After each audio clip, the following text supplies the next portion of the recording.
कुछ दिन पहले एस्ट्रोनॉट सुनीता विलियम्स केरल आई थी एक लिटरेरी फेस्ट अटेंड करने।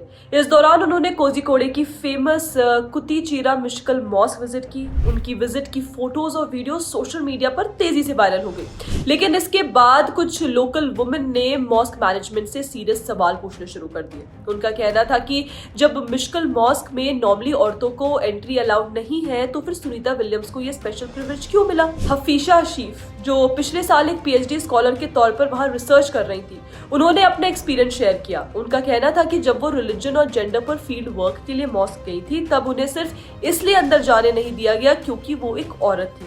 उन्होंने कहा, एक मुस्लिम वुमेन रिसर्चर होने के नाते ये एक्सपीरियंस मेरे लिए बहुत पेनफुल था, और जब बाद में मैंने सुनीता विलियम्स की फोटो वहीं अंदर देखी तो दर्द और बढ़ गया।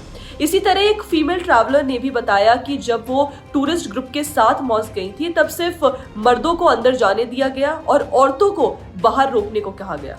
जब सुनीता विलियम्स की एंट्री पर सवाल उठे तो मिश्कल मॉस्क कमेटी के सेक्रेटरी एन उमेर ने सफाई दी। पहले उन्होंने ये कहा कि ये एक वीआईपी विजिट था, फिर बोला कि वो गवर्नमेंट गेस्ट थी इसलिए अलाउ किया गया। अब सवाल सिंपल है, जब नॉर्मली वुमेन को एंट्री अलाउड नहीं है तो वीआईपी होने पर रूल कैसे बदल गया? और अगर ये रिलीजन का रूल है तो फिर स्पेशल ट्रीटमेंट क्यों?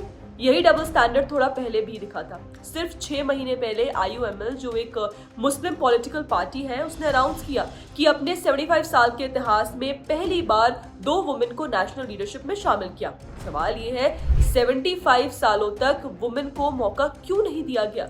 और ये सब हो रहा है केरला में, जहां कभी LDF कभी UDF की सरकार होती है, लेकिन वुमेन के इश्यूज पर यहाँ कोई जोर से बोलने वाला नहीं है। ना यहाँ प्रियंका गांधी लड़की हो लड़ सकती हूँ बोलेंगी, ना बृंदा कारत जैसे लीडर्स आवाज उठाएंगे, क्योंकि केरला के लिए स्टैंडर्ड्स अलग है। यहाँ फेमिनिज्म, इक्वालिटी और राइट्स सेलेक्टिव हो जाते हैं, और इसीलिए सुनीता विलियम्स की विजिट ने एक बार फिर ये सवाल खड़ा कर दिया कि क्या रूल्स सबके लिए बराबर है या सिर्फ पावरफुल लोग के लिए।